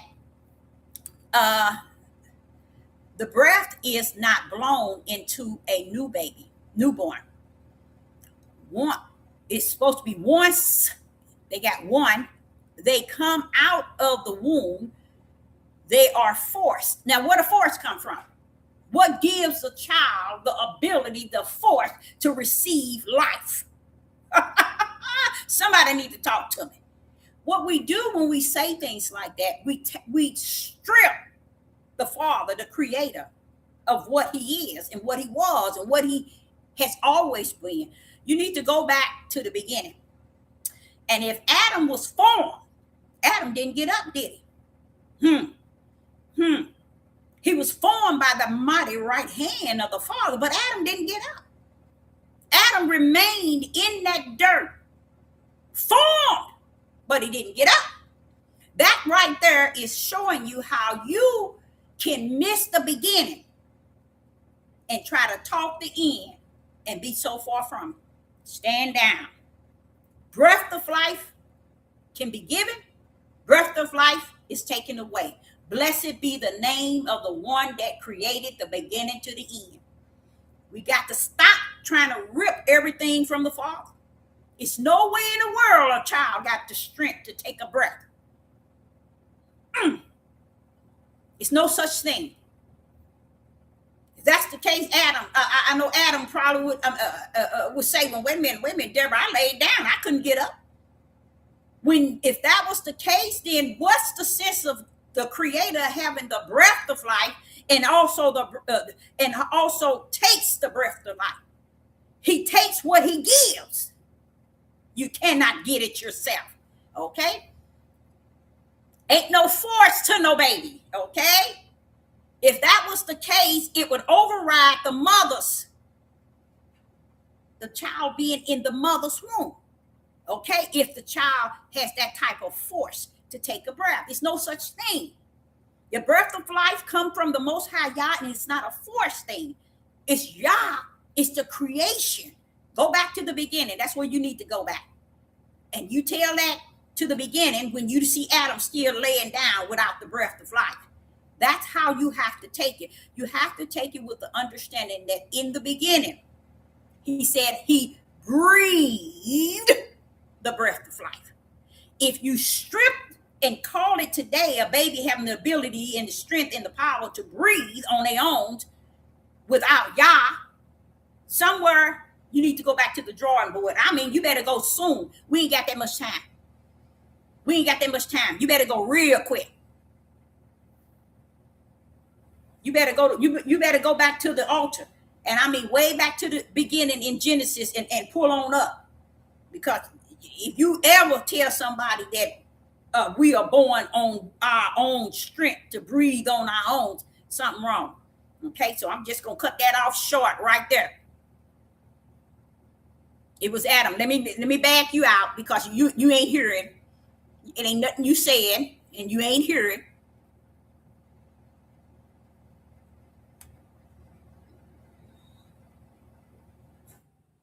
You ain't hearing. You ain't listening. You're hearing yourself. You're talking to yourself. You have no wisdom. You have no knowledge, and you don't have no understanding. Even what you even talking yourself, you don't even know. Okay, back to this here. Okay.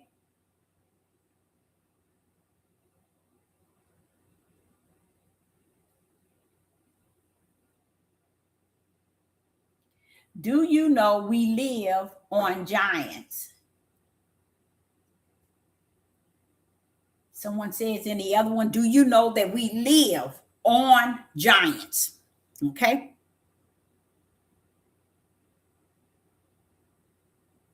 Yeah, I knew it. Because I'm sorry that I didn't look at what they were saying while on here because I was so busy, just talking about the topics.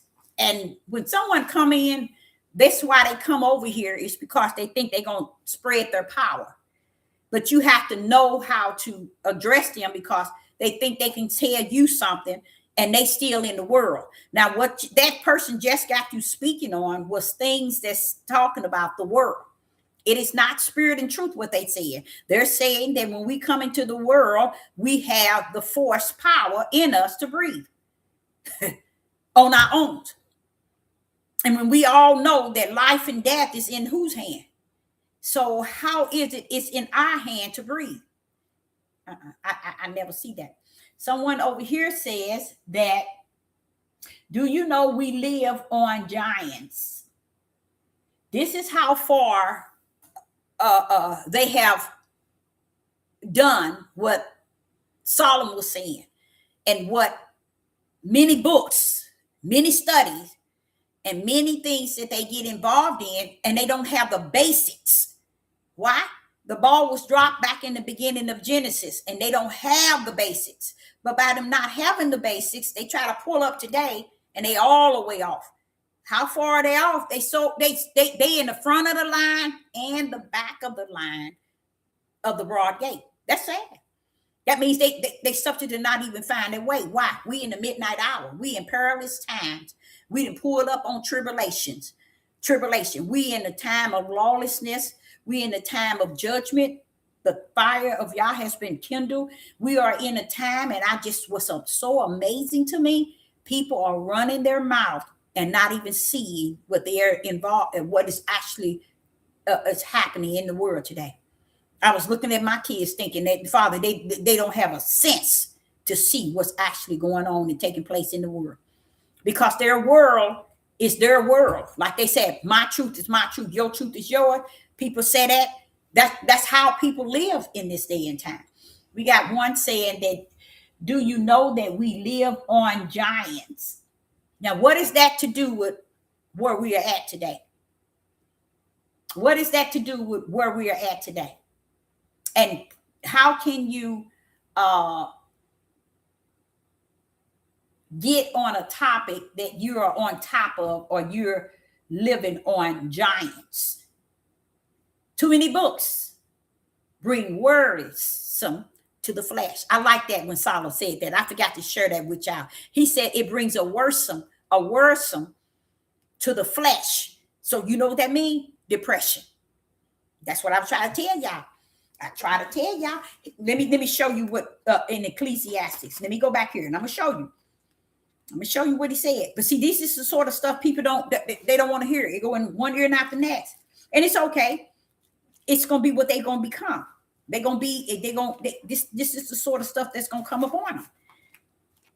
And this, I ain't gonna say it's going to, it has happened already. In Ecclesiastes, let me see what page that was. See, I put a cover over him and he can't see me. So he thinking when he see me talking and I'm moving, he think I'm talking to him. Ecclesiastes chapter 12 and verse 13.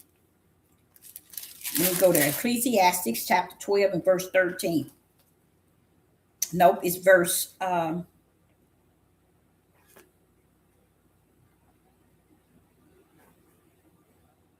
it's verse 12. Ecclesiastes chapter 12 and verse 12. And further, be these, my son, be admonished of making many books. He's letting you know, don't go around making many books. Watch what it does to you. Y'all watch this here. There is no end. Mentally, y'all, do y'all hear me? Mentally, there's no end. So they got the books of the giants. They got all these books of this and this telling you about the giants. There's no end. Watch this here. And much studying these type of books is a worsomeness of the flesh. This is where depression come in, y'all. This is why depression is winning the world. Because people are reading up on so much trash that has nothing to do with their spirit being disturbed by their own flesh. We're caught up in giants. Living, and I'm supposed to tap in on this individual saying that do you know we live on giants? See, nobody gives. Look, I'm going to end tonight, y'all. That's it. What did I tell y'all? When it come down to the Most High, y'all, nobody gives him the glory. Nobody gives him the praise. We got one telling us that the child is forced to breathe. It's not that he's being blown. He's got his own machine, his system that he can bring his own breath. Well, tell me, who's over life and death then? See, y'all can't even make it make sense. Who's over life and death if we got it all on our own? I wonder why Adam's laying down. I wonder why Adam is laying down. I wonder why Adam laid down until the breath of life were blown in him. It says blown into him. It says blown into him. I wonder why didn't Adam just get up when he was born? You see? It's messed up, y'all. People are messed up. And it's no trying to teach them, reason with them, communicate with them, because they're gone. They're gone. And this is the same reason I told y'all. I keep telling y'all, people don't give y'all no credit for nothing.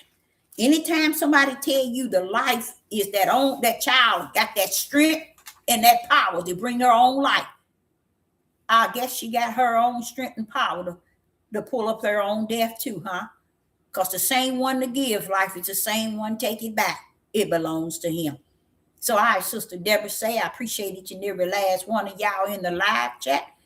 And I say, I hope you got something out of it. Because there's those that comes and those that goes. They'll never, ever, ever get anything out of it. Because they come in just to go out. And a lot of times, I'm going to tell y'all, when people come in typing into your live stream like that, that is people who are lost 100. They're trying to find their way. And they never will. That's why they end on to a page where no one else would allow them to come on. They'll come on this page and sneak in like they're in agreement and then start doing their own sermon. While you teaching and while you speaking, they doing their own thing. Then they end up drawing those that are listening into what they said. This is how they do it. But those are lost spirits.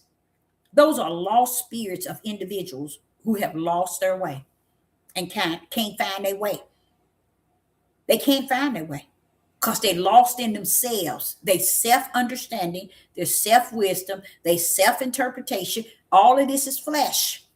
All of this is a person that don't know that your flesh and you got your spirit. Okay? You keep giving this credit to this flesh like you got all the power to do this and do that.